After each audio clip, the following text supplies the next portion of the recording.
So House Speaker Mike Johnson, he has a big test coming up. Will he have the gavel in his hands once again? That all comes to a head tomorrow inside the new House of Representatives, a new Congress coming in. So what are his chances and how many votes, how many rounds might it take for him to secure his job once again? Our political panel is here with all of their insights and observations. Chuck Rocha recently served as a senior advisor to Senator Bernie Sanders in his presidential campaigns. Maura Gillespie formerly served as an advisor to both former Speaker John Boehner and former Congressman Adam Kinzinger.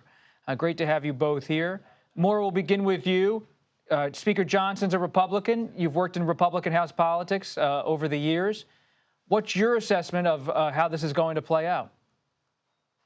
It would be best for the Republican Party as a whole to get this done in one vote tomorrow. I think it's really important that Mike Johnson has the support of the Republican conference because incoming President Trump would want to have all the political capital he needs to get these first 100 days without any headaches. And I think by wasting the political capital that Republicans had by having had such a big victory this election and wasting it by having this public fight over Speaker doesn't show the American people they made the right choice in choosing Republicans to lead this government and to lead us into the new year. So I think it's really important and to keep it in-house and to keep it to one vote, as Mike Johnson has said to reporters today, that he thinks it'll get done in one vote, and that'll be really impactful for him.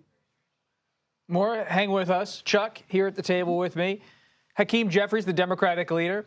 He'll be watching from across the House floor. What kind of moment is it for him and Democrats as they react and adjust to being the minority, but a narrow one that could be pretty strong? It's the smallest majority in 100 years, I think I read yesterday. And I think what Democrats are going to do is be like, okay, boys, y'all won. Let's see what you can do. Your first test is, can you elect somebody to lead your own party? So, I mean, I say that with a little fun because they will sit back and say, okay, show us what you can. Show the American people what you can do. The American people absolutely spoke up at the election and said they wanted cheaper gas and groceries. To Maura's point, I don't think they wanted folks who were going to have disarray. They'd like to see this get done in one vote. I don't think they're going to see it done in one vote. You already have one congressman from Kentucky who said he's going to vote no. You can't lose anybody else. And I think he will eventually get there, but I bet it takes a few rounds because some of these members, I think, want an ounce of flesh or something that they particularly would like. Committee assignments, more voice. I will remind everybody that Matt Gaetz was a thorn in everybody's side, and he became Attorney General nominee, then dropped out, then was a congressman and dropped out. Like, he had a lot of notoriety from doing that, and I think a lot of other folks would like that same notoriety. It's a different kind of House, isn't it, Maura, since you were working with Speaker Boehner in particular? Very much so. And you're seeing, to Chuck's point, you're seeing members view this opportunity to be, in opposition to Mike Johnson as a place where they could fundraise, get a little bit of attention from the media, get inquiries coming out of those meetings they're having in the Speaker's office, and not speculating to say they will or will not vote for Speaker Johnson tomorrow. They're playing coy because they know it's getting them the attention that they want, without any real plan of how they would actually accomplish something that they're asking and demanding from him. To say that you want to have everything that you want to cut everything, you want to have all these things without recognizing or being honest to the American people of the importance, and with such a slim majority, you can't get everything you want. That's not how this works. You have to work across the aisle. You have to find common ground to take a small step forward, and that's something that my boss, former boss, Speaker John Boehner, would do. He would work across the aisle to get something across the finish line, to take a small step forward for Republican objectives. You just can't get everything that you want all in one fell swoop, and I think that this is going to be important for Speaker Johnson to remind his conference that to get what they want to get accomplished next year done, they have to start with this very basic part of electing a speaker and then setting the agenda going forward. They need everyone in line because they don't have much room to negotiate with. Chuck, Maura mentioned the possibility of different pieces of legislation getting done in 2025. As a Democrat, when you've heard about the different aspects of the Trump agenda, the Johnson agenda intertwined, is there anything there? I mean, Senator Bernie Sanders, your old boss, has talked about H-1B visas and how he believes they should be calibrated a little bit.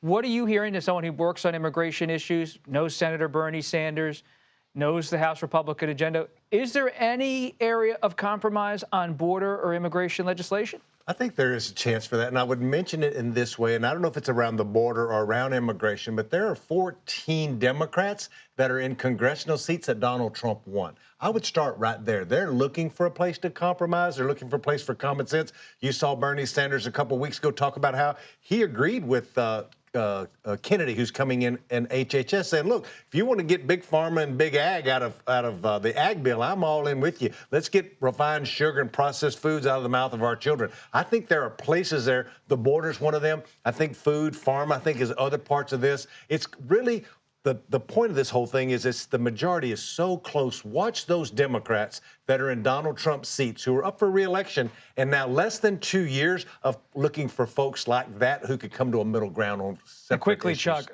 who's the front runner now in the DNC race? I think Ben Wickler today with Senator Schumer coming out is big. He also comes from MoveOn.org. He came up organizing with a lot of us guys that are in our 50s. We're friends with Ben. We think Ben's really got a bright future there. Chuck knows his Democratic politics. Maura knows her Republican politics. And you both know the other party as well as much as anyone. We really appreciate you coming by. Two regulars here on America Decides.